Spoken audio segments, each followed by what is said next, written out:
해외 부동산 취득 목적이 있으시다면 꼭 끝까지 시청해 주시기 바랍니다. 거래 외국환 은행 지정 신청서입니다. 송금 단계부터 서류 준비, 사후 보고 절차가 완전히 다르다는 것을 의미합니다. 반면에 해외 직접 투자로 송금을 하실 때는 출처에 대한 증빙이 불필요합니다. 여기서 실무적인 충돌이 일어나게 됩니다. 많은 분들이 개별적인 송금을 먼저 하고 차후에 해외 부동산 변경 신고서를 제출하는 방식으로 대응하는 것이 현실입니다. 이 합산을 누락해서 불필요한 납부지연 가산세가 발생할 수 있습니다.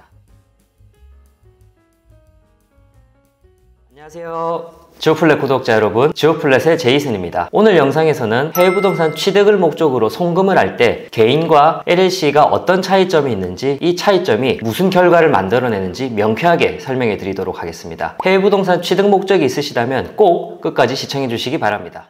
미국 LLC의 장점을 이야기하는 컨텐츠는 너무나 많습니다. 그래서 오늘 영상에서는 한국인이 송금을 할 때, 세금 보고를 할 때 어떤 차이점이 있는지에 초점을 맞춰서 설명해 드리겠습니다. 첫 번째로 송금 단계에서부터 차이가 납니다. 개인 명의냐 LLC 명의냐 이런 차이인데요. 앞으로 편의상 LLC를 법인이라 칭하겠으니 참조 부탁드립니다. 개인 명의로 취득한다는 것은 해외 부동산 취득에 해당합니다. 반면에 법인 명의로 해외 부동산을 취득한다는 것은 해외 직접 투자 행위를 하는 것에 속합니다. 이는 출발 전부터 완전히 다른 절차라는 것을 의미합니다. 지금 보고 계시는 것은 거래 외국환 은행 지정 신청서입니다. 외국환과 관련된 업무를 할 때 주거래은행에 특정 지점을 선정해서 연속적인 업무를 보시게 됩니다. 보시는 것처럼 개인 명의 취득은 78번, 거주자의 해외 부동산 취득 및 매각을 선택하고 법인 명의 취득은 59번, 해외 직접 투자를 하고자 하는 자를 선택하게 됩니다. 이는 송금 단계부터 구체적인 서류 준비 그리고 사후 보고 절차가 완전히 다르다는 것을 의미합니다. 두 번째로 개인 명의로 해외 부동산 취득을 하실 때는 자금 출처에 대한 증빙을 반드시 하셔야 됩니다.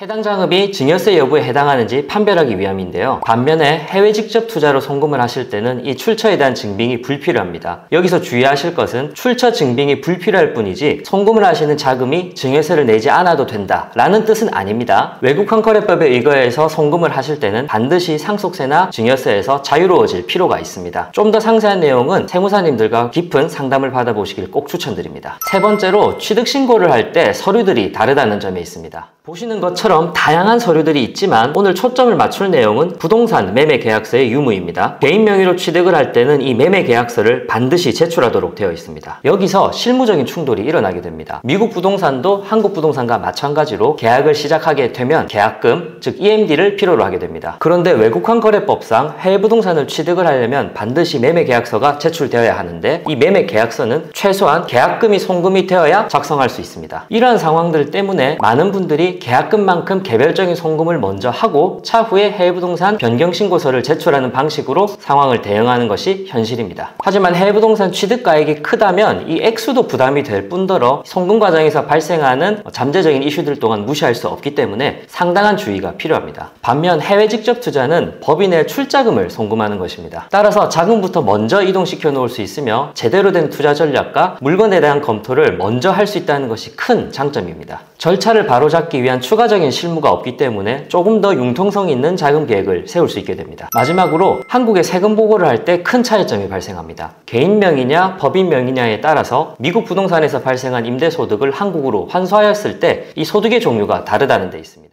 개인 명의로의 소득은 사업소득으로 잡히고 법인 명의의 소득은 배당소득으로 잡힙니다. 이 배당소득은 금융소득에 해당하기 때문에 절세 전략을 짜는 첫 단계에서부터 근본이 달라질 수밖에 없습니다. 또한 개인 명의로 취득한 해외 부동산에서 임대소득이 발생했을 경우에는 한국으로 수익을 환수하시지 않더라도 매년 종합소득세에 합산해서 보고를 하셔야 합니다. 달러 임대소득을 가지고 현재에서 생활비로 쓰시는 것까지는 좋은데 까먹지 말고 반드시 꼭 합산해서 보고하시기 바랍니다. 많은 분들이 이 합산을 누락해서 불필요한 납부지연 가산세가 발생할 수 있습니다. 반면에 법인 명의로의 소득은 한국으로 환수를 하지 않을 경우 종합소득세 합산을 하실 필요가 없습니다. 원칙적으로 회사의 사업이 계속 운영되는 것이고 이 수익금에 대한 환수는 법인의 오너가 결정하는 것이기 때문입니다. 이 환수에 대한 구조가 바로 열세입니다. 법인세법 제2조 정의에 따라 LLC는 외국 법인입니다. 또한 법인세법 시행령 제2조 제2항 제2호 구성원이 유한책임 사원으로만 구성된 단체일 경우 대한민국의 법인세 법인세법 영향을 받게 됩니다. 이러한 구조에 따라서 LLC에서 발생한 소득을 한국으로 가져오려면 배당이라는 행위를 통해서 가능하며 그 전까지는 법인의 자산이라는 것입니다. 물론 현재의 소득세법이 그렇다는 것이고 한국에는 없는 이 특이한 LLC 구조에 대해서 광범위하게 재해석이 이루어질 수도 있습니다. 또한 오늘 언급하지는 않았지만 해외법인에 대한 간주배당세 해당 여부에 따라서 상황이 달라질 여지도 분명 존재합니다. 그렇기 때문에 전문가분들과 충분히 검토하고 명의선정과 송금을 진행하시기 바랍니다.